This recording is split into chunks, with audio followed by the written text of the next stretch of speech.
was formed with the whole entire food system in mind. And our priority areas are here, as you can see, and those go to inform, they're reflected and they're informed into our policy agenda, which you can see on our website, just our regular URL/issues. Everything that we do kind of connects back to these four policy priority areas, and they're woven sort of throughout all the work that we take on. So you'll hear the term Food Policy Council used quite a bit in most NJFDC webinars and what we do, and you'll hear that term probably a little bit today from time to time. And I just wanted to take a moment to talk about that. So NJFDC in 2020 was formed as the state's independent food policy council, and we really believe strongly in the value and the power of food policy councils, coalitions, networks, and groups. And whatever name they go by, these groups have two main things in common. They have participation from multiple areas of the food system, and importantly, they have a stated purpose to directly or indirectly change, create, or otherwise influence policy relating to the food system. So we'll hear from groups like this today. This is the program that we've created for you today. We're going to get a couple of framing conversations going, and then we'll hear from county level collaborative groups in 3 different counties. We'll have some Q&A and discussion, and then we'll talk about what is the potential for doing more at the county level for food systems. So oh, sorry, I'm going to share the speakers. The QR code here, and there's a link that I think we'll put in the chat, is where you can read a little bit about each of the speakers. So we have Mandy is going to be walking us through some information about county level entities, and that's really the main educational portion of the agenda. And then we'll hear and learn from examples of what's going on in other counties. So we have a great program for you today, and I'm really happy to be here with all of you. And I'm going to turn it over now to Keily Hayes. So she's going to provide an overview of why county level systems matter so much in New Jersey's food system. Kylie's the Director of Community Impact at Meeting Essential Needs with Dignity in Essex County, or MEND, where she works closely with community members, partners, and local leaders to listen, learn, and respond to what communities truly need, which is what food policy councils are so good at. Keily also helps guide MEND's role as the coordinating agency for the Food and Health Equity Coalition of Essex County, or FEC. In that role, she has learned a lot about the opportunities and challenges for improving food access at the county level. So I'm going to turn it now over to Keily. If I could find you, Keily, on my Here screen. I am. I will spotlight you. Thanks, Keily. Awesome. Thanks, Janine. Awesome to see so many familiar names and orgs in the chat. And thanks all for being here for this Lunch and Learn. So some things you might see or hear that might make you want to start a county level coalition or leverage the one you have. We don't know who is doing what. We're meeting to meet, talking about the same problems. Food grown in New Jersey is leaving New Jersey, but there's unmet need in our communities. We sent them to a listed food pantry only to find out that that building didn't even exist anymore. Local growers need markets for their products. There's a scavenger hunt to find resources. We are sending people in circles. If those are familiar to you, those are some reasons to leverage a county level coalition, one you have, or to start one. The opportunities are endless. Here in New Jersey, we are incredibly fortunate to have the Office of the Food Security Advocate. We're the only state to have such an office at the state level. We also have Hunger Free New Jersey, a powerhouse in advocacy. And then, of course, you're all here today because you know of the Food Democracy Collaborative. I think it's tremendous that New Jersey has these state level organizations bringing us together for reasons like this. The opportunities using coordination as a lever for impact was what I was asked to speak to. So I listed a bunch of potential opportunities. Say there's a school district in your network, in your county, they're doing incredible work in the food and nutrition space. They can share those best practices with other school districts. There's conversation around principals creating FOMO. If it's happening in this school, it can happen in another school. There's a school doing a food waste reduction program. There's a school with a student-led nutrition advisory council. That doesn't need to just happen at that school or that school district. If you're connecting people through the county, it can happen throughout the county. There's a municipality that has a solution for helping older adults get the food they need. They can share that best practice with other municipalities. There are local growers who can connect to share equipment, supplies, growing schedules, co-creating standard price lists to create a more stable and reliable market. There's a municipal leader who champions community gardens in their town. They can lean on other municipalities to do that as well and to show them how. There's a local principal who promotes a school-based food pantry or a healthy snack share shelf in the guidance counselor's office. That might work for another school or school district. We have local universities and colleges in our counties that we can lean on. They're a wealth of information. They have students looking for internships, dietetic internships, public health, food and nutrition studies, agriculture. It's a win-win when we can link academia to our community-based orgs. A local healthcare system, the hospitals and FQHCs in our counties, they can often connect their health educators, their SNAP navigators, their community health workers to referral pathways for other partner organizations. A local food pantry who promotes choice and wraparound services can serve as a model to support the evolution of these practices in other food pantries. So I could go on and on, but Janine has us on an awesomely timed schedule for today. But these are the opportunities if we decide to intentionally collaborate for collective impact. And I always say it's messy because it is, but it's worth it. The time you put in the beginning can pay off because all of these one-offs that's happening here and happening there, and if we can connect people, we can do so much more together because we know that it takes more than food to solve hunger. It takes more than food to create wellness. So it's the cross-sector collaborations that you're going to hear about today that I think give us the best chance at moving the needle. Thanks so much, Kylie. And before I let you go, why do you think the county specifically as a governance and geographic distinction entity, like why do you think there's so much value there as opposed to just like a handful of municipalities within the county or across counties working together? And what do you think there is that's like important to note about the county itself as a political governing structure?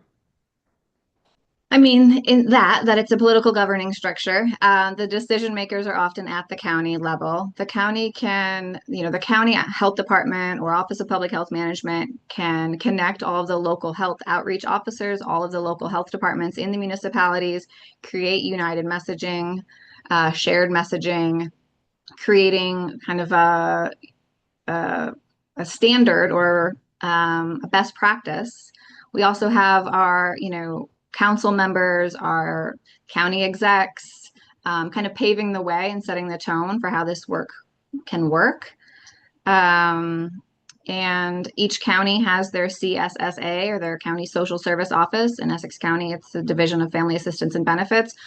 Or, you're working with whatever your local county social service agency is, they're making so many decisions that are, those are the offices that are processing the SNAP benefits. Yeah. And then we look at each county has a certain number of WIC offices, and there's an opportunity to connect them within counties. So it draws the borders around us, and it also makes the work focused. A lot of this work needs to happen by being kind of drawing the lines on what you're doing, being really clear on your common purpose. And lastly, I'll just say there's the county to county connections are critical as well. What's working in Bergen doesn't work necessarily in Morris or Essex, but the county coalitions that do exist also speak to each other and learn from each other. So by just kind of having it organized in that way, it works. Yeah, you're opening yourself up to a whole nother level of communicating and sharing across the state. So thank you so much for that, Kylie. It's a good segue into what Mandy's going to be covering in just a moment.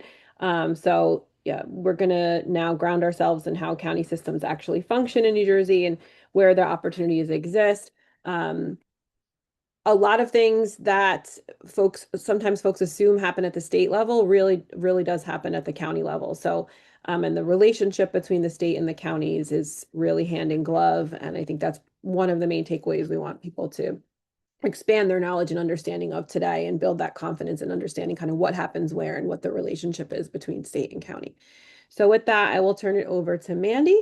I'm gonna spotlight you, Mandy, and then I'll just unmute. So Mandy, do you want to do, like I said, the bios are in the chat, but as a just a quick introduction, Mandy's a member, has been one of the original forming members of the Food Democracy Collaborative. She's with the New Jersey Home Bakers Association as well, a founding member, and is also has a leadership role in the North American Food Systems Network, among other things. So turning it over to Mandy. Thank you, Janine, and thank you, Kylie. That actually is a perfect segue into some of the stuff I'm going to talk about. The first thing about our in our Food Citizens Guide and Toolkit for Grassroots Advocacy. That was a guide that I co-authored with Janine and Gabby, who is also on this call today, and a couple of other people who really contributed to that. So that's a really excellent guide. So the things I'm going to be talking about today, you can find on page 6 and page 8 and 9 in that guide. But so we're going to give an overview. If you want more detailed stuff, you can go and look at that. So one of the first things we're talking about is what counties do influence. So like Kylie said, SNAP, WIC are administered very locally on the county level, in those county level offices, in local offices.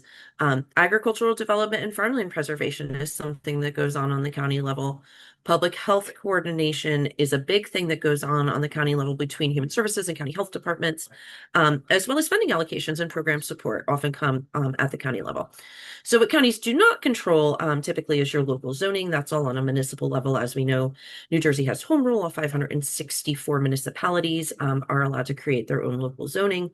And then also farmer markets permits. Not many of those are particularly on a county level. A lot of them are locally done. Some of them are done by town, by municipality. And so those permits, if you have a food business, are generally, you're going to be working on a more local level with those. So Janine, if you want to scooch to my next slide. Whee! All right. Do you see it? Yep, I can see it. Okay. So, this is awesome that Kylie ended with these two things. So the county boards of social services and human services are a really critical starting for programming, such as county food banks or pantries. Where I live in Sussex County, we act on that is located directly in the same building as our social services, which is very cool. I know some other counties have something very similar. And if you want to get in, that's something that you want to be monitoring closely and you want to work closely with your social services. WIC offices. WIC is funded USDA, overseen by the state, but then all the applications and assistance happen on the ground at the local and county level. Sometimes these are in county offices, sometimes they're municipal offices, and sometimes they're administered by nonprofit organizations. A lot of times you'll find your WIC coordinator located at a local church or at a food pantry that is run by a nonprofit organization. NorWestCap handles WIC in much of the northwestern corner of the state. So being aware of where those WIC offices are, being connected with them, and knowing what else they're connected to is really important. Another county level system entity is our Rutgers Cooperative Extensions. And when we think about Rutgers Cooperative Extension, we don't often think of it as being an integral part of the food system here in New Jersey, but it is because it provides technical assistance and services to the community, right? That's the job of the cooperative extension. It's the arm in the community. So these are often, they're dictated by the university because they are part of Rutgers, but they are county level offices, and all 21 counties have a cooperative extension office. They don't all have all of the programs that cooperative extension offers, but they have 4-H, they have family and community health services programming, ag and natural resources programming, and home and commercial ag resources through your master gardening programs and your agricultural agent. And they offer public education. And those services, for the most part, are provided to the commission, know what your cooperative extension is doing out in your community and know what your cooperative extension can do for you, because they're also connected to all your other entities. They're connected to your county offices. They're connected to your board of ag. They're connected to your other things we're going to talk about. So actually, Janine, if you want to scooch my slide, Mandy, thank we're you. getting really in and out with your sound, and I wonder, I hate to do this to you, but I wonder if might Turn my maybe video off. yeah, maybe that'll help. It's worth a shot, but we Is can. it a bad time to get on my rural technology infrastructure soapbox? Um, Because my internet went out at 12:15, because of course it did. you're in a Um, yes, you're in probably one of the most rural parts of the state, I so am. So, so building off what I was saying with, is that better now, my yeah, it is. audio? It's Okay, better cool. currently. Yeah. So the Board of County Commissioners and your county or your county and or county executives, these are the people that are legislating and administering your county level ordinances, policies, and regulations. Again, not local zoning, but they will be legislating things like county level planning and county level land use and those sorts of things, as well as agricultural usage, et cetera. And these are very connected to your other municipal bodies in your county. So, 5 counties do have elected county executives. Those are Atlantic, Bergen, Essex, Hudson, and Mercer. The other counties are run by their county or legislated by their county commissioners, and then have like a county manager who's not elected, who is just hired to administer.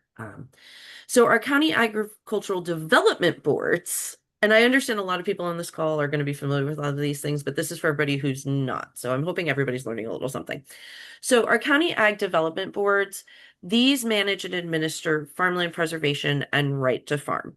So those are programs that come down from the state. These are state level, or these are state ordained groups that live at your county level, right? And so if you have farmland and you want to preserve it, this is who you would go to do that. If you feel like your right to farm is not being managed appropriately, this is who we would go speak to. It is important to note there are no CADBs in Essex, Hudson, or Union County. Um, I think that's because they had them and they went defunct. They have not been revived, and a lot of that has to do with right to farm and acreage, etc. So if you're in those areas and you're interested in seeing what would need to happen to have a CADB, you would want to go to your county commissioners as a first step. And then also your county administration and the departments. These are also really important. Your county clerk is going to be there for record keeping and general guidance in terms of county ordinances and pointing you in the right direction. Your county surrogate, you can speak with your surrogate's office on matters of estate for legacy farm and food businesses.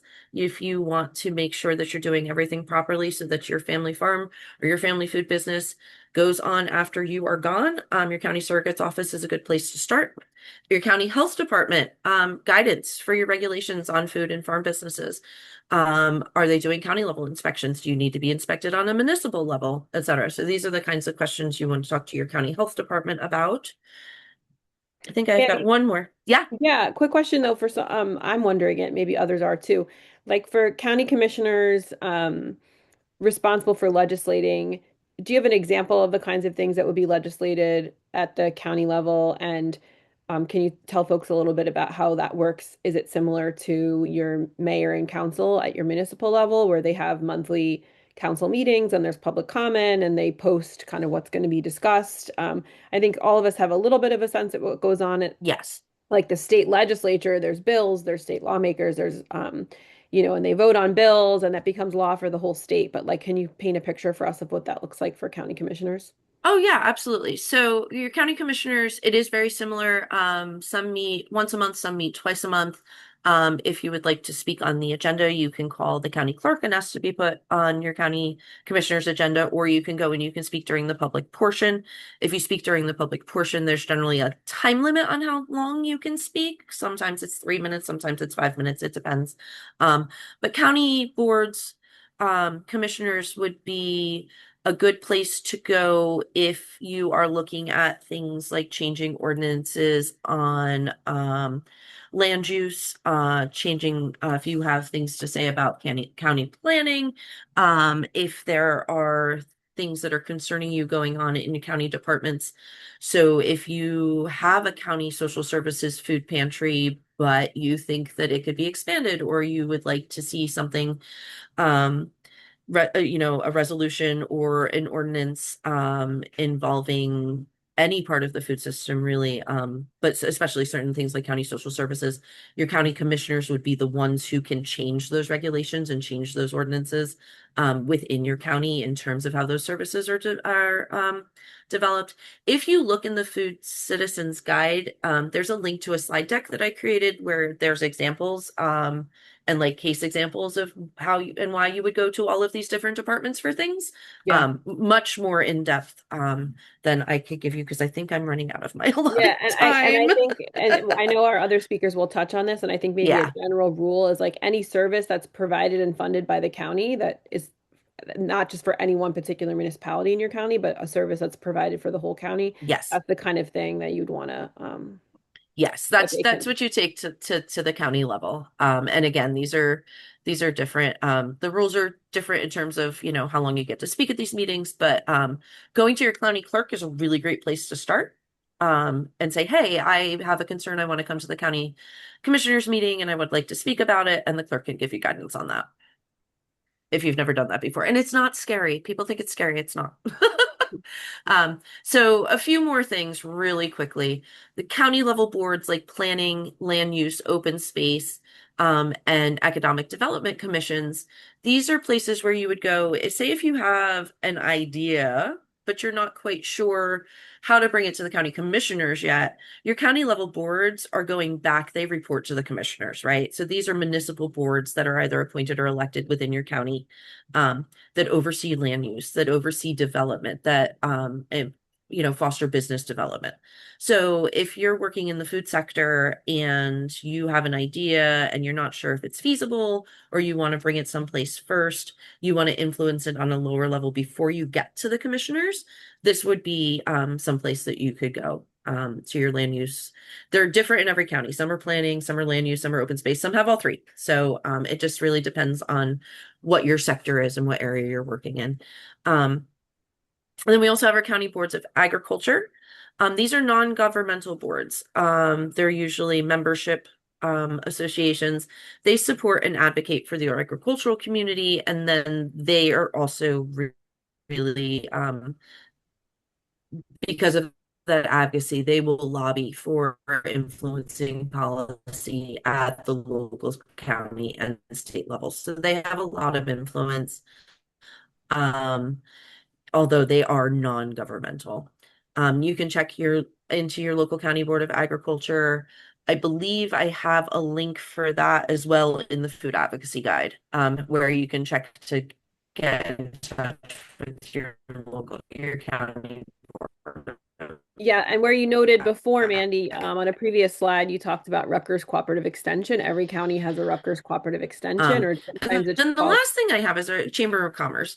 Some counties have a full countywide Chamber of Commerce. Some of them are smaller municipal pockets, but these are really valuable membership organizations. Yes. Yeah, there's a little bit of a lag, so I just wanted to Yeah. mention So that the cooperative earlier when you mentioned, extension, the yeah, ag agent sits on the county board of and ag you can or is go a to member of them the to county board of find ag. out your. They're also usually a member of, or I'm so sorry, Mandy. We're lagging across each other. agent, whoever your agricultural agent, we are. I'll let you finish. I just wanted to say that if you get in touch with your cooperative extension, they can plug you into your county board of ag. Yes. Okay. Can everybody hear me now? Yeah, we can hear you. Okay, super. So the last thing I was saying is chambers of commerce. They work really closely to connect businesses and associations and organizations within the community. Sometimes they are on the county level, sometimes they're on a more local level. But if you get connected with your Chamber of Commerce, you can engage in community initiatives. They also work closely with economic development commissions. So they're really great membership organizations in the food system, especially in some of our more rural areas, in terms of promoting products and engaging in those initiatives. So running back to the relationship between cooperative extension and county boards, the agricultural agent, your county ag agent will also generally be present at all of your county board of ag meetings, CADB meetings, in our county in Sussex County, also on our land use and open space commission. So the Rutgers Cooperative Extension, your agricultural agent at that office is very connected to the other county services.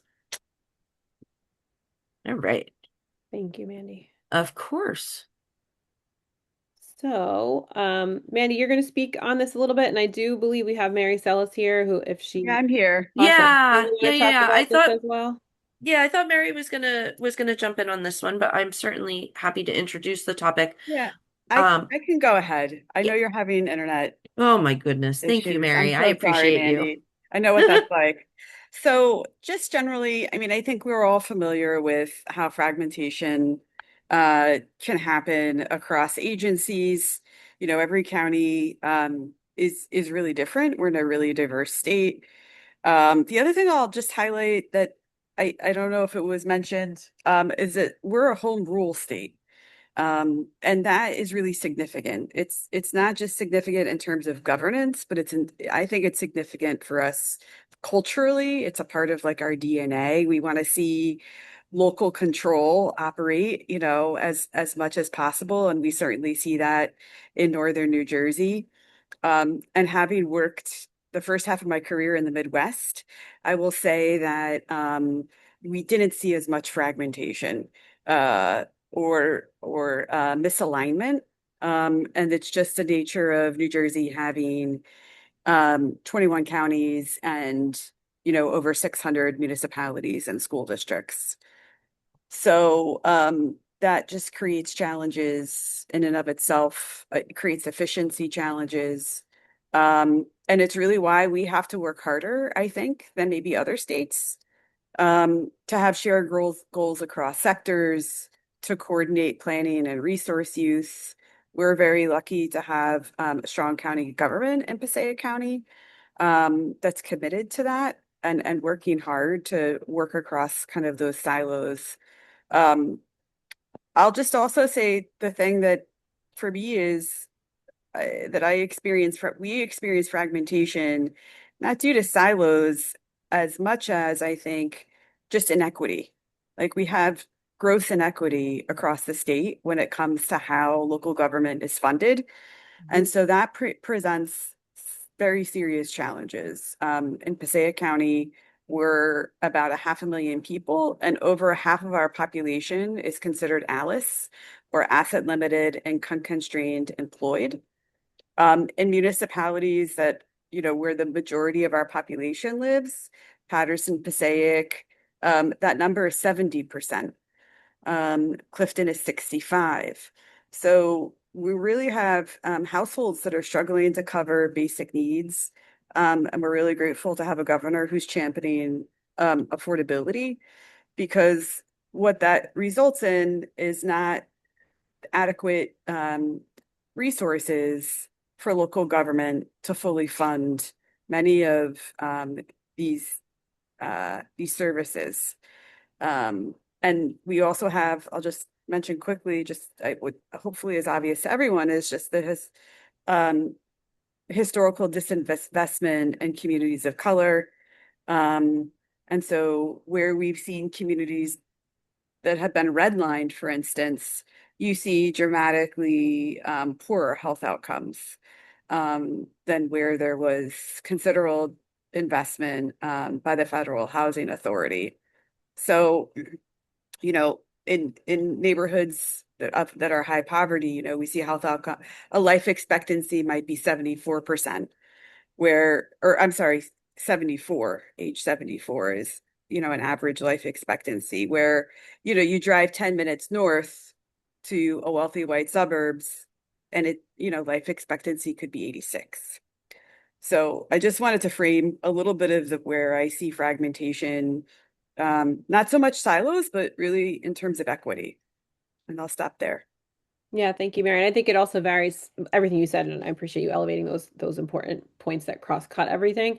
And it really does vary from county to county, which is why, we try to highlight what's going on in counties where things are, where best practices are being demonstrated and where there's highlights to be um, to be elevated so that in other counties, maybe the word can spread about the benefits of collaborating, and how the different county coalitions talk to each other is also really important as well. So now that we've talked about the structures that exist at the county level, and I think Mandy did a great job of just walking us through, and Kylie as well, as what are those different structures at the county level. We'll hear now about what that looks like in practice. So I'm going to just quickly remove your spotlight, Mary. I'm a little bit clumsy with this, as I was saying before, so just give me a moment. Let's see here.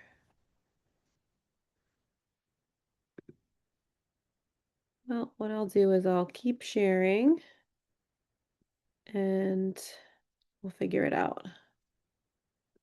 Can you see the slides okay? All right, so we have 7 wonderful speakers from different counties, 3 different counties, to speak with us today. And first, we're going to hear from Mary and Dr. Arti Kakkar from Passaic County. So I will add Dr. Arti to the spotlight and take it away. Okay, thanks. And so Passaic County's got 10 minutes. Is that right?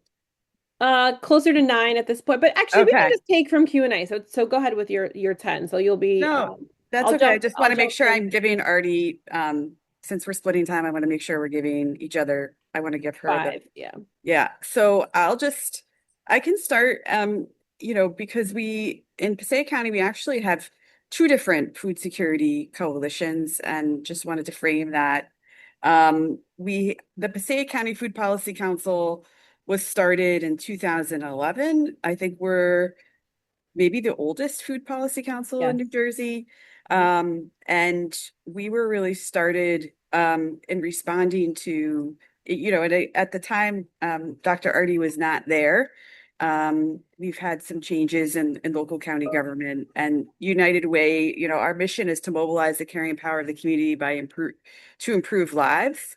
And so we mobilize people around this issue of food insecurity, but really wanted to seek to address root causes and take a food system perspective.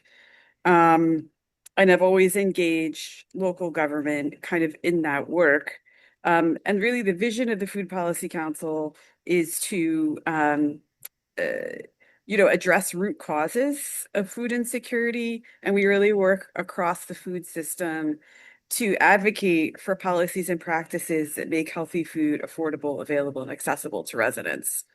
And so we're structured by having a steering committee. We have maybe 4 or 5 years ago, we started a resident advisory board to make sure that residents were leading in the work. And some of this has ebbed and flowed based on, um, our capacity, I'll just say. Um, and some of the strategies that we work to advance is obviously we're advocating at the local level, at the state level, at the federal level. United Ways do have a really strong national policy platform. So we're both at the state and the federal level, we're advocating for improvements to SNAP, WIC, school meals, now summer EBT, um, and to try as best we can to streamline how those applications are made and processed. But we also have worked really closely with school districts and advocated for campaigns around breakfast after the bell, to and improved enrollment in the federal feeding programs, so school and summer meals. Um, and we've had some real success there. Um, we've also done a whole like farm to school initiative, as well as school and community gardens, promoting nutrition, and cooking knowledge, and then local food procurement, whether it's at an institution like a school or a hospital, or supporting kind of good food purchasing with public dollars. Um, And so those are some of the strategies that we seek to advance. United Way, we do administer the Emergency Food and Shelter Program, and we do work to support our food pantry partners. But we also recognize that, we are not a food pantry, and that's not our business. And the county has really stepped up in creating an emergency food provider coalition that works to support those emergency food providers. So Dr. Arti sits on our steering committee for the Food Policy Council. We United Way, and we support the Emergency Food Coalition that was newly formed, and really work to, I think, to the best of our ability, make sure that we're communicating, collaborating, coordinating our efforts. And I just appreciate Artie's leadership and coming into her role, as well as our new county administrator. I think that we've seen some real improvements in terms of how the county is partnering with nonprofits. And so I just want to acknowledge that. The other thing I'll just mention before turning it over to Artie is that, coalition work is really time consuming. It really requires like a backbone organization and capacity um, to staff it. And I know for many, you know, coalitions, we've ebbed and flowed in terms of capacity. I'm grateful to be bringing on a new staff person in June, um, because it really requires relationship building, facilitation, and an understanding of the policies and systems, uh, you know, the barriers and kind of like how to overcome those challenges. So that's just one thing I wanted to offer. But Artie, I'll turn it over to you. Can Thank you, can I ask Mary. you real quick, Artie, before you jump in, Mary, maybe Artie, you're going to speak to this, but can you tell folks a little bit about like which um, entities, so to speak, at the county level, which county level entities are part of are participating in the council? Sure. So, eh, Dr. Artie is on our steering committee, as well as leadership from the Board of Social Services. We also partner with the Department of Economic Development and Planning at different times. Um, we've done a number of assessments that go back to like 2012. Um, and so, we've worked with closely with economic development and planning. Um, and then we also work at the municipal level to partner with agencies similar in those departments. I'll also say public health Okay. um, has been a partner, and then Rutgers Cooperative Extension has been, they often are the chair of our steering committee. Worked closely with Sarah Elnicky and now Jennifer Salt, who are fantastic partners. Um, and so we also engage school districts, healthcare systems, um, businesses. So we support healthy food retail. I don't think I mentioned that, which is why we engage with economic development. Um, and so, we try to be as cross-sector as the food system is. Um, and we've also actually worked with transportation, which is a key challenge, in our community, um, because our county is so varied. Part of our county is densely populated and urban, and part of it is very suburban, if not rural. Thank you, Mary. But I want to give Artie time. Yep. Okay, thanks, Mary. Good afternoon, everyone. So I'm the Director for Human Services here in Passaic, and we created our Emergency Food Provider Coalition based on the needs assessment we did in 2024. In those interviews, I think one of the recommendations from the study was to create a community macro level resource that would support the food pantries. This is obviously coming, out of the pandemic. So that was one of the initiatives that we started here at the county. And mainly to increase access with transportation, like Mary was saying, is a barrier, and also to improve eligibility for those benefits for our residents. Our lived experience group for our coalition really helps a lot in providing us a good input, so we are able to be flexible and take that feedback so we can improve and enhance. We did recently, I think a month ago, came out with a 3-year strategic plan, which is aligned with the office at the state level for Mark's office, and Dr. Jenny created that plan. So we made sure the county plan aligns with that as well. How our food policy, our emergency food provider coalition, and our partnership with the Food Policy Council is mainly through our impact per se model. So we have a collective impact model that ranges across several sectors. So it's housing, employment, food, and behavioral health. And what we believe is, this can be a comprehensive point for all residents to receive services. So we have our partners from all these sectors that address the needs in general, because a lot of the clients that are coming to the pantries are looking for housing, they are looking for employment, and our goal is to be able to address that so the families are getting full service rather than just piecemeals.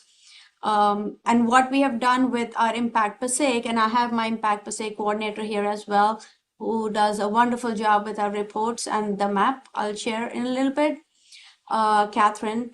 So our Impact Passaic Council works with a private and public partnership. All the task forces for the different sectors that are named are co-chaired with somebody from the private nonprofit agencies. So it's not run just by the government. We do partner obviously with all our 16 municipalities, and our services range from across the county. So some of the successes we've had, because we are working so closely with our emergency food providers, is our mobile pantry that kind of crosses across the municipalities. So that reduces people from having to travel all the way down to Patterson and pick up the fresh groceries. The eligibility as well on the mobile pantry, we do have SNAP navigators through CUMAC, so they're able to provide them services wherever they are in the municipality.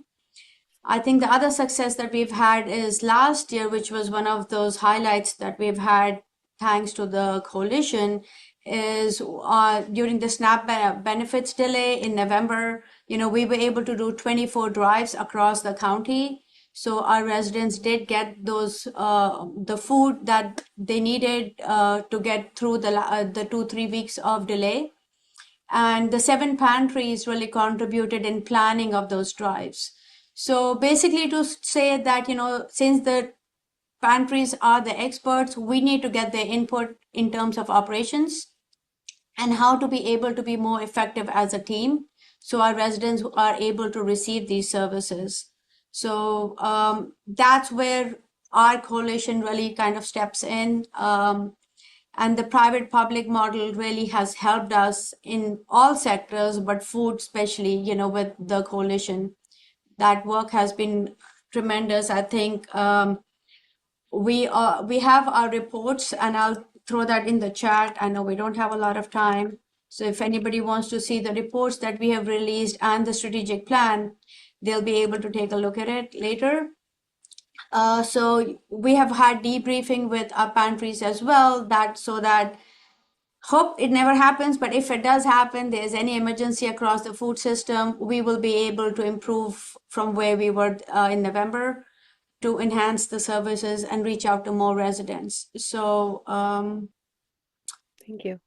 You're welcome. Thank you, Dr. Arti. And there'll be time for Q&A. We'll make sure there's time for Q&A. So jot down your questions or put them in the chat for Mary or Arti or any of the other speakers as we move through. And I will make sure that everyone has their allotted time. We'll just cut in a little bit to Q&A time. So next we're going to hear from Alicia Newcomb from Atlantic County. on, back to back, we have the oldest and for a long time the only food policy council in New Jersey from in Passaic County. And now, we're going to hear from a much newer, still developing county level council with much more activity going on at the city level. So I'm going to turn it over to Lisa. And like I said, hold your questions for Marion and Artie and the other speakers until Q&A time. Thanks, Lisa. Janine. I'll try to be brief to catch us up on time. My name is Lisa Newcomb, or Alicia. Alicia is my actual name, but I go by Lisa. And I'm the executive director of CROPS, which is Communities Revolutionizing Open Public Spaces. And we're a nonprofit organization, focused on alleviating food insecurity in the South Jersey area. And we do that through a number of different, focus areas. We have food production programs, both community gardens and an urban farmer training program where people are producing food in Atlantic City and in Pleasantville, a neighboring community in Atlantic County. And then we do also have food distribution programming. So not in the same way that like a food pantry would do food distribution, but we aggregate food from local growers that we have partnerships with, and then we bring it to a couple of different farmers markets locations across the city in Atlantic City. And then we also additionally have a farm share program, which is a sliding scale CSA model that we have gleaned from New Roots, which is Karen Moskowitz, and she ran that program out in Kentucky for many years. And all of our markets, our farm share program, everything has been SNAP certified since 2020. And then we also became WIC and FMNP, both senior and WIC FMNP certified in 2021. And then we do a number of educational workshops and series throughout the communities that we serve. And kind of like a lot of my role is around the advocacy work that we do. And that is probably why I'm here. I've been with the New Jersey Food Democracy Collaborative since the beginning. And I have always been a part of the Inclusive Markets work group with Janine and folks from Asbury Park and Newark. And now I know it's much, much bigger than it was when we first started. But then in addition to the work that I do with CROPS, CROPS has also, joined a whole bunch of different meetings, coalitions. I sit on several boards throughout the county, so I was like really excited to see Mandy's presentation about the toolkit for grassroots advocacy work, because I would say all in all, I'm probably part of like somewhere between 10 and 12 regular meetings and coalitions in our, region that deal with a number of different areas of food insecurity, and then also like a lot of related areas. So, I think for the most part, I'll probably focus on the work that the Green Coalition of Atlantic City has done, and then also talk about what we're trying to do at the county level with partners of ours at Jewish Family Services. And that is actually going to be a combined coalition between Atlantic and Cape May County. But then in addition, there was a lot of different entities that Mandy mentioned during her presentation. I do also sit on our Greater Atlantic City Chamber of Commerce Board. I do also sit on the Atlantic County Agriculture Development Board.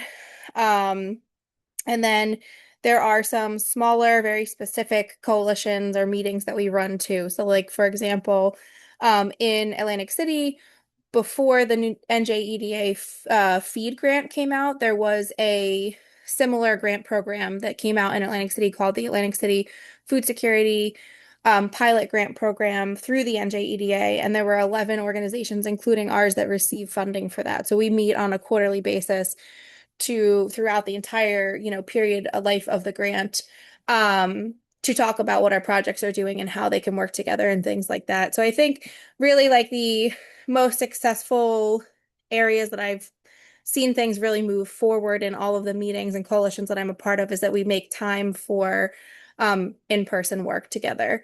And it's not just a quick, 45 minutes here or there. We do really intentionally try to set aside time where we can spend an hour or two together to really build those relationships, because I think it has created a very strong network of organizations that work together in our area.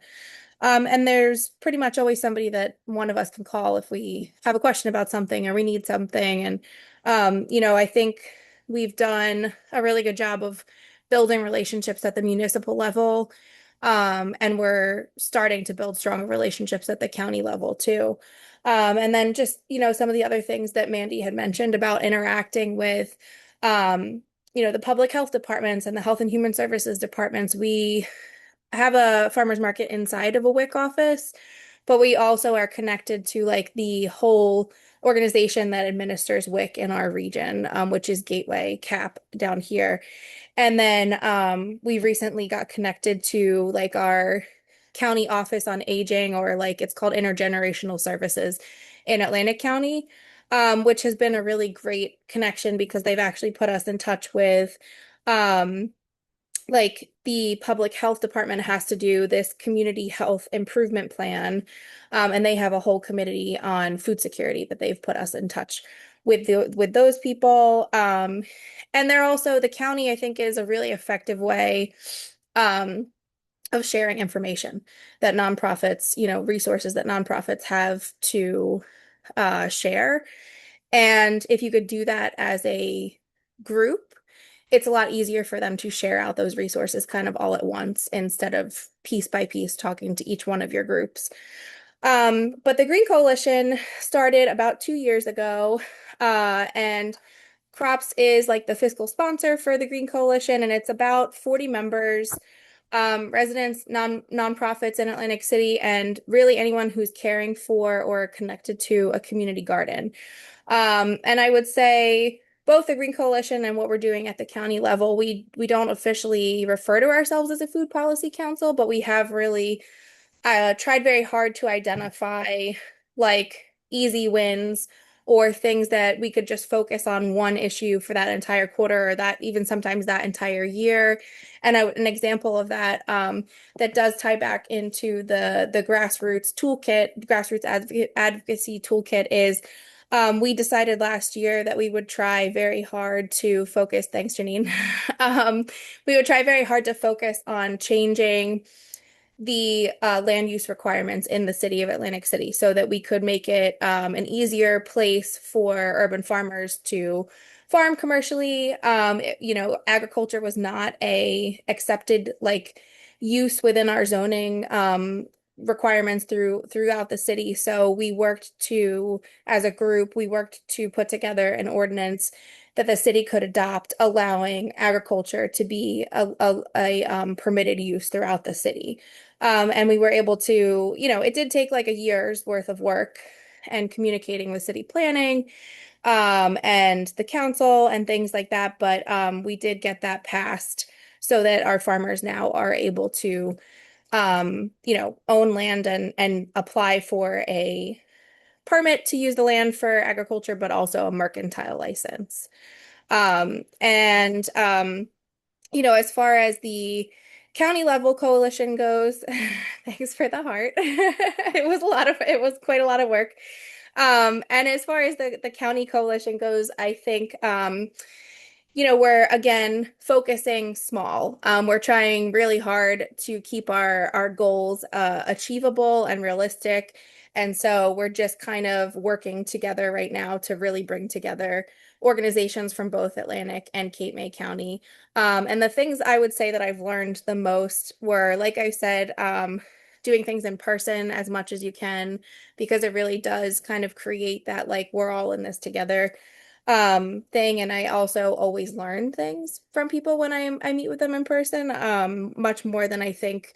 Sometimes when you do stuff on Zoom, you can kind of be doing two things at once, and it's not as helpful. But I would also say making sure that it's shared responsibilities. I think that's part of the reason that it has taken us a little bit longer to get something going at the county level, is that it was really just our organization that kept bringing it up, and we hadn't found like the right partners to work on that with, because like somebody had said before, it's a lot of work, it's a lot of time committed to coalition building and meetings and things like that, and it's helpful if you have partners who can take on more, there's more than just one job. It's not just like, oh, I'm having a coalition and we're just going to do it now. There's people that need to do record keeping. And if you have strong buy-in from like some of the larger or older organizations, sometimes people can put a little bit of funding towards it. Sometimes people have bigger social media reaches or larger email, lists and things like that. And I think that also around the conversation about funding, is Lisa, let me just cut you off real quick there. I yeah, just want to make sure everyone in Essex County has time, and if you don't mind just holding that last point about funding to the Q&A, I'll make sure to ask about how these coalitions get funded. So no thanks very worries. much for telling us about what's going on in Atlantic City and County, and I'm excited to see and always hear for support if anything we can do to be helpful with forming a multi-county coalition council in Cape May and Atlantic. Sharing resources across counties is awesome. So I'm now going to turn it over to the group of four from the Food and Health Coalition of Essex County. And I'm going to turn it first to Kylie because I think you're kind of orchestrating a little bit over there. You four have all been in touch about the order you're going to speak in, correct? Yep. Okay, great. Thank you again, Lisa.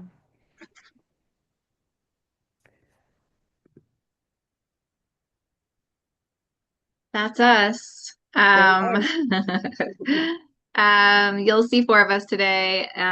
Mona is going to kick us off, and this picture was from our Q1 meeting this year. Go ahead, Mona, and the next slide. Good afternoon, everyone. My name is Mona Thomas, and I'm a part of the FHC, Coalition of Essex County. Our mission is the Food and Health and Equity Coalition of Essex County. It's to increase and to improve food access, security, sorority through collaboration, advocacy, education, capability, and building, and collaborations of resources. I have my own nonprofit, Essentially Yours from the Heart, and I'm a PTSO president at Westside High School, and I'm also the VP at South 17th Street School. So I'm a part of this coalition. It's very amazing, very eye-opening to me because I'm able to explore, more things about the food access and the food desert that we experience in Essex County. I hear that other counties are sharing the same experiences as us. So I won't go on because I know I'll go over my 2 minutes. But this is an excellent coalition that I'm in. With my experience, I got to get to organize with different partners and different people and collaborate with different organizations. Some I didn't, wasn't aware of. Some that I have grown a good friendship with them to do so. So with the collaboration and the resources, we're able to exchange these other resources and do a share play to turn around and come to like different events that each and one of us organizations is having.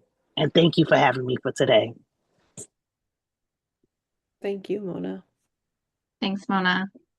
You can go to the next slide. And that was perfect. Mona is an amazing collaborator in her network. And when she joined FEC, it only gave her that much more room to collaborate. So it's fun to see her in the room full of 50 or 60 people, and she's getting all the information and she brings it back to her community, which is exactly why we're doing what we do.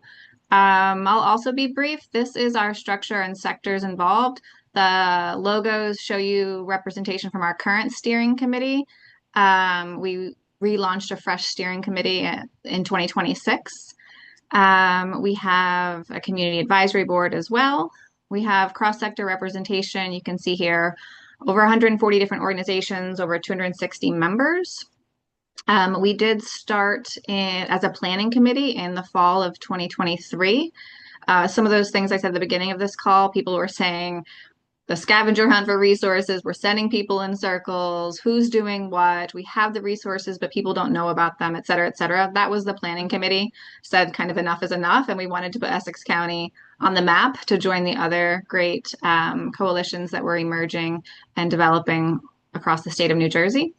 So our structure is that we meet quarterly in person, full member group meetings. You can see on the bottom right, that's one of our panels that was focused on talking about the funding coming into Essex County through Feed NJ and the Grata Fund. So people got up on that panel to talk about what they're doing with that funding and kind of promoting transparency and collaboration right there on the spot.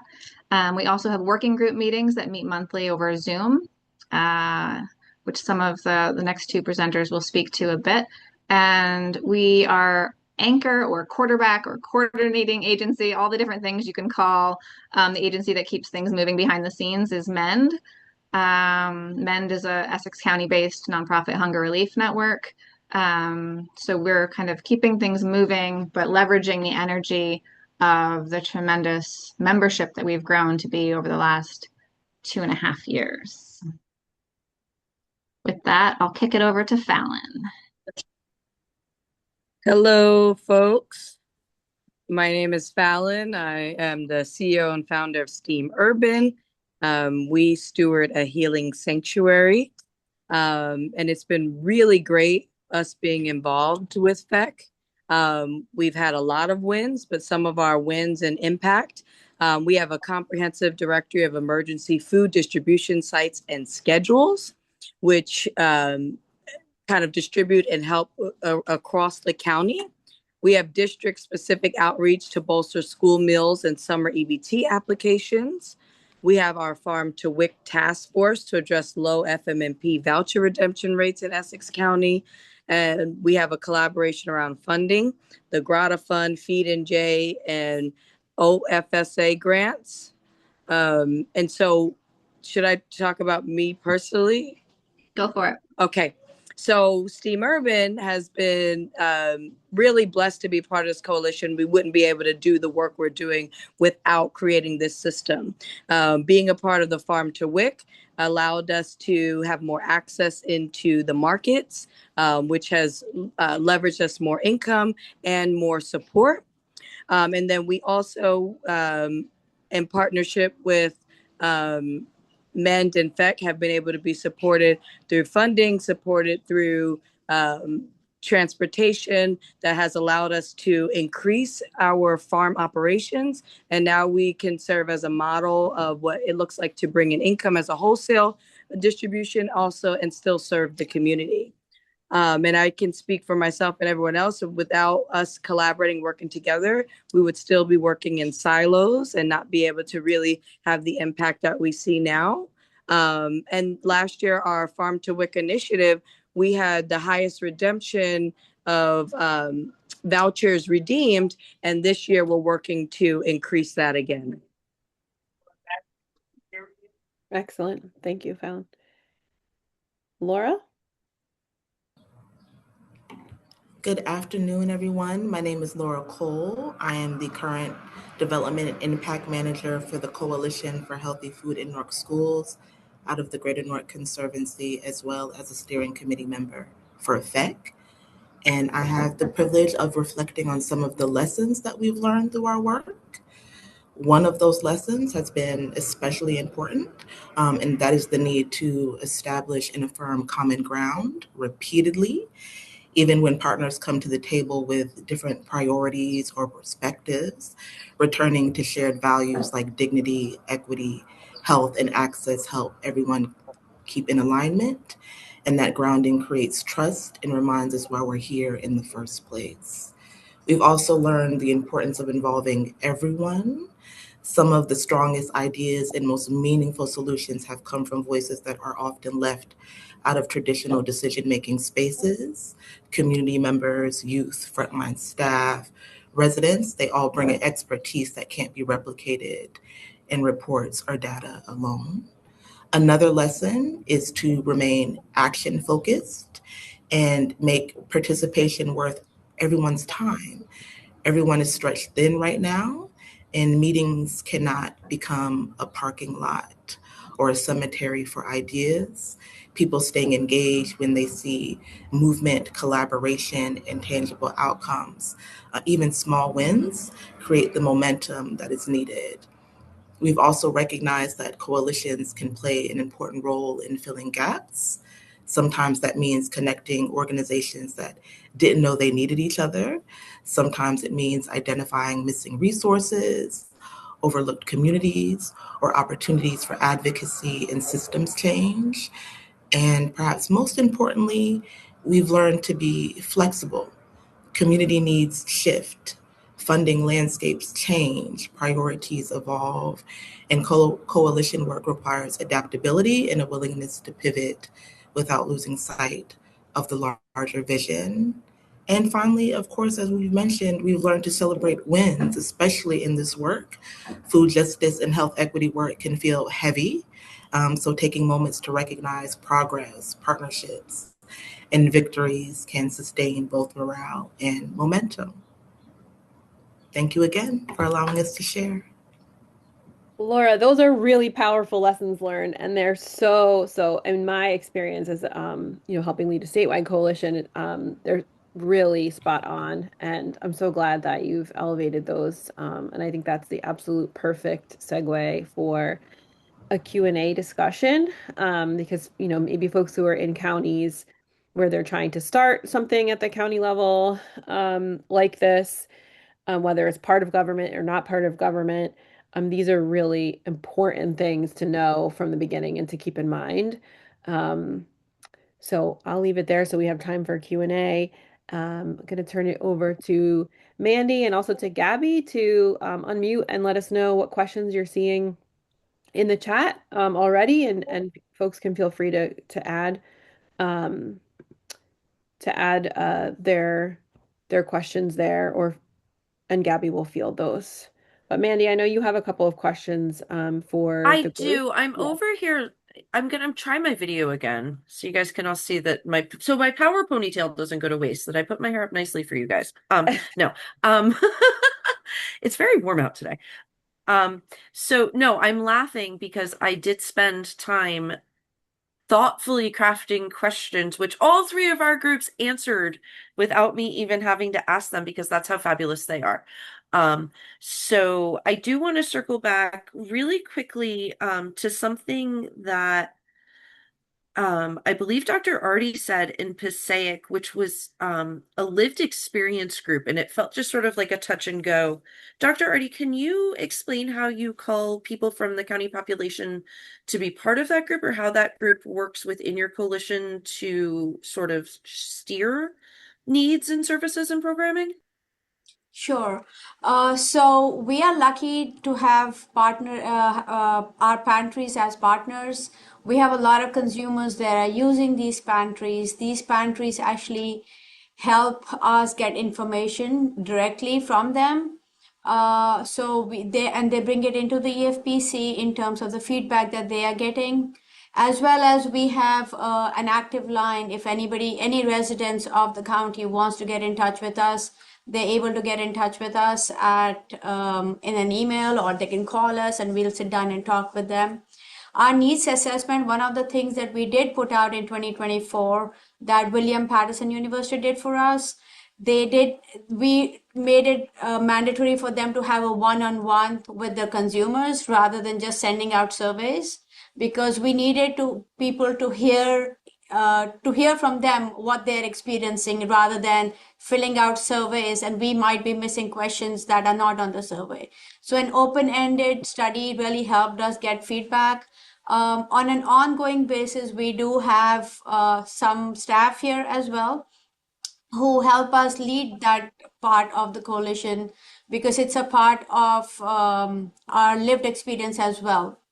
So we get feedback from them, and then obviously it comes into the EFPC meetings that we have, and what do we need to do at our end as a government entity, as well as a non-profit pantry. What do they need to do in terms of being able to help the residents more? I don't know, Mandy, if I answered your question, but No, you did. That's awesome. Like I said, it felt like such a touch and go when you were talking about other things, and I wanted to highlight that in case anybody else also wanted some information on that. And then for our Essex County folks, really quickly, um, I had I had prepared a question which you sort of answered, but I'd like to ask if there's a significant challenge, and Passaic and Atlantic, you can also answer this as well if you so you're dealing with that measurable wealth gap and equity gap, but especially in Essex, you're a very small county, like third smallest by size, but I think the second largest by population. So how does that play into distribution of services or focus areas when you guys are doing your work as a collective? Go ahead, Fallon. So, sorry, can you hear that? Yep, we can hear you. Okay. So what I think has been really unique, especially being in Newark as the largest city, but then being in Essex County, is that for a while, Essex really wasn't being supported in the way that we really needed it to be. Like it wasn't really, there wasn't really synergy between all the different connectors. And so we have many distribution challenges as far as like all the WIC offices not being covered. Even last season, some of them were shut down temporarily because of the funds cut. We've had larger like CMOs get these larger contracts, and not all community members, not all organizations were involved. And until we came together intentionally in this way, we didn't really see the same type of movement. Like even, for instance, the farm to WIC. This is the first time we have local farmers that are leading the farm to WIC. It's usually been other farmers from other areas. So they didn't really understand the landscape of our community and weren't really touching the people because they didn't see or know what was going on. So I think for a while, Essex has really been in bad shape, especially with support in this way.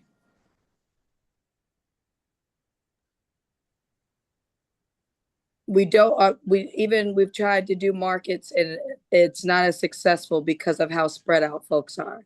We have a transportation challenge with getting resources to people.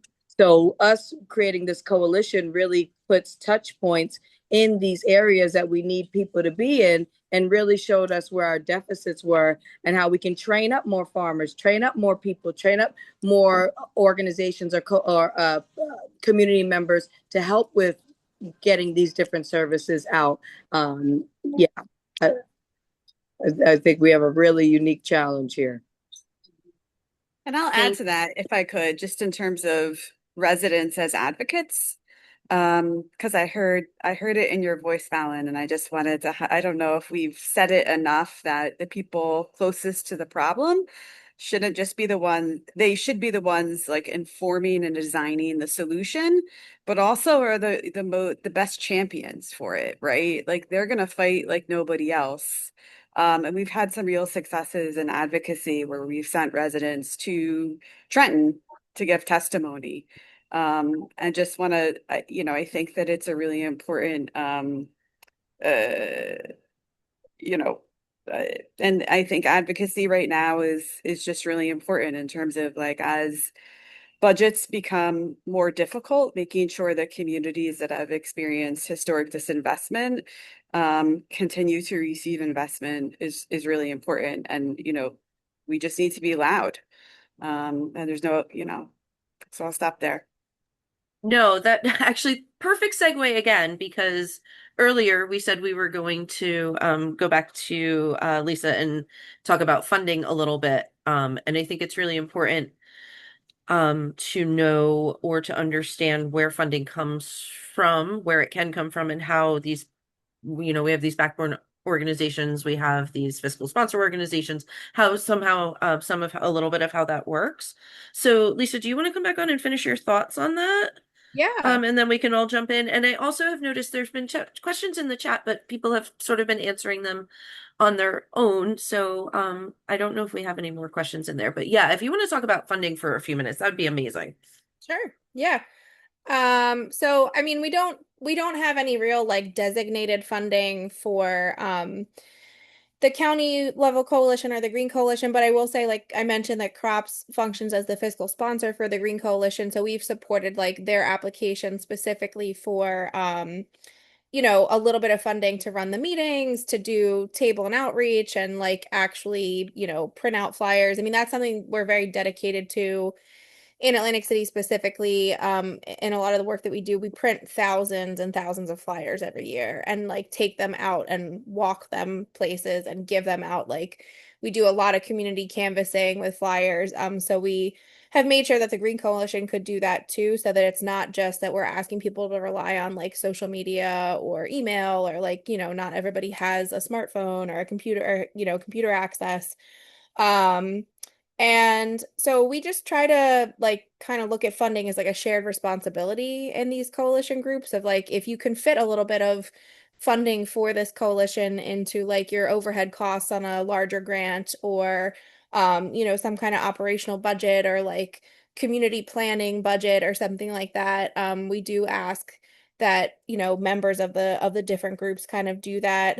Occasionally some of the other groups that I'm a part of, like the city will have a larger, or the county will have a larger budget for something, and they'll write in some funding for like um facilitation time of these different meetings. So like, that's coming from a larger kind of like anchor agency or partner as the city or the county. So I think, yeah, I mean, we just try to write it in when we can. And then like specifically with the cohort of grantees with the NJEDA grant, I actually put together a small application to the Ocean First Foundation, has something called the Join Grant, and that will pay for certain types of convenings and meetings and things like that. So we got a small grant to do um, the rest of our meetings as the cohort of grantees underneath the NJEDA, and then we're planning like a fall convening specifically to present to funders from New Jersey and the region, to talk a little bit about like the coalition building that we've been doing in the area, but then also the success of our projects because they've been working together. And another thing that we do within the Green Coalition is we actually have a master list of like volunteers, and not just like, hey, you can come and help us clean up a community garden, but like if you have a service that you're willing to volunteer your time for, almost like a, mutual aid for nonprofits, like where it's shared by all the members of the group in the Green Coalition, and we're able to like do outreach to that list to say, hey, this one group really needs help with this thing, or the coalition really needs help with this thing. Can somebody volunteer their time to do this or whatever? And that's like it's a public list for the members, not like one member doesn't just own it and keep that information from everyone. Wow, that's actually awesome. That's a really detailed answer. So I hope people glean stuff from that.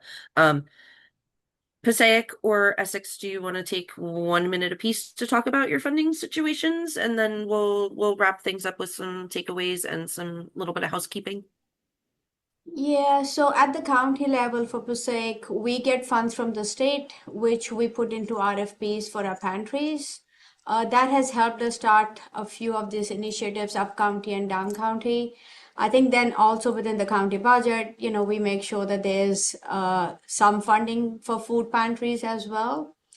I think the other thing I just wanted to add was we actually do an annual workshop where we help nonprofits learn how to write grants and provide 3 technical assistant workshops for them. So if they are about to submit grant, like in the September time frame in the fall, because a lot of the grants come out that time, the consultant who we hire will help them write a grant, which would not be for us, would be for, state or federal, any grant that the nonprofit is seeking. So I think we support that way in addition to the funding that we give out for the pantries. Awesome. Yeah, and Thank you. I'll just add that, we United Way administers a federal fund that has been frozen for 2 years. So we face really serious challenges with the federal government. However, through advocacy and litigation, it's going to be released. So again, I think it speaks to the need in terms of like advocating for the needs in the community, and fighting to make sure communities get the resources that they're entitled to and they deserve.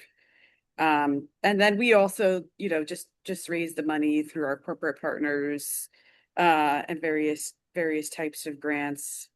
And we function like a convener and an investor. We have an NJ Feed grant, and the majority is going out to our partners for infrastructure, and to purchase food. So that's an example of, I think how coalitions can, add value to their partners by raising kind of collaborative funds. That's a great point, Mary. Thank you, Mary. I appreciate that. I think. I can Thank you. Yeah, Fallon, if you want to take like 1 minute, that'd be amazing. Thank you. Yeah, so there's a couple examples. So we just, for the first time, 6 of us farms, y'all, I'm on a meeting, please. 6 of us farms worked together and we got the feed grant. And that is to build a food hub. And that was the first time we've gotten that amount of money as a collaboration. We worked with Montclair, who's helping with data. We're working with the Office of Sustainability. So we brought in all kind of different connectors to really help build out the food hub. And then as we were building this, come get the water. As we were doing the farm to WIC initiative, we also were looking at funding sources, and we did put together a collaborative grant with FEC being the lead so that we could be more present at these markets. And we're waiting back on decisions, but we were able to get approval by the steering committee that it was something worth funding as a collective to do a pilot farm to WIC initiative that would help with salaries, with transportation, with purchasing food. So us working together collectively has really helped build momentum, really helped build opportunities and more workforce development. It just has really done a big ordeal for our collective. Thank you, Fallon. I really appreciate that. Ginny, you want to skip to the next slide and we will housekeep very quickly? Yeah, and while I'm doing that, I think Kylie has something to add as well. Oh, okay. I'm sorry, Kylie. Oh, I could. I was just going to say the coalition is not funded by, we're not embedded in county or government. So FEC in Essex County is, backboned by MEND and some small grants here and there to offset some of the administrative costs. So we're working through that and making it as sustainable as possible. But like Fallon mentioned, I think some of the coolest things we're doing around money is helping people get together and talk about it and share it and streamline that work.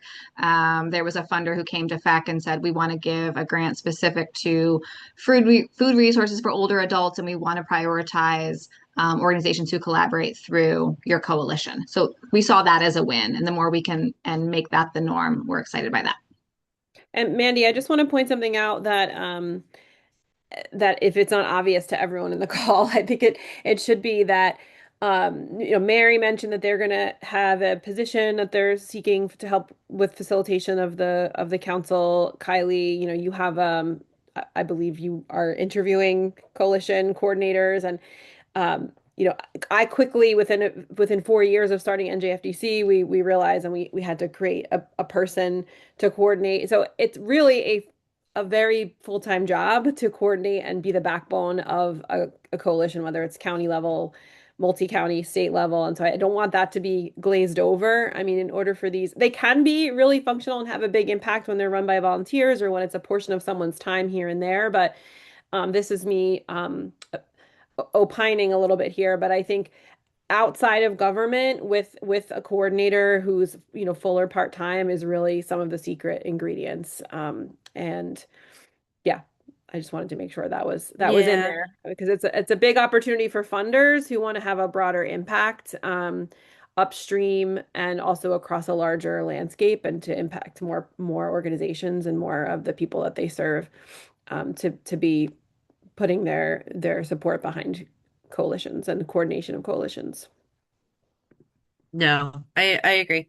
Okay, so our key takeaways, they're critical but underutilized. And I think the takeaways that we took from our speakers are this can be time consuming, which Janine just spoke to. But there needs to be load sharing. Partnerships are very key. Lisa pointed out that in-person work is very key, that we need to be getting together. And again, meetings are time consuming. Collaboration is the bottom line when it comes down to county level work. And that part of that is because Mary and I both referenced New Jersey home rule earlier, which is that all our municipalities have free reign to do a lot of things on their own. And so when you want to bring them together on the county level, that requires a certain level of collaboration. So the cross-sector coordination is where the impact happens. People who are growing the food, people who are distributing the food, people who are running the farmers markets, all of those bits and pieces of the food system are really important to make this county level impact happen. Your public health partners, etc. We will not continue to relist all of those things. NJFDC is always actively working with partners to build out these collaborations with our partners and our member organizations. So we can scooch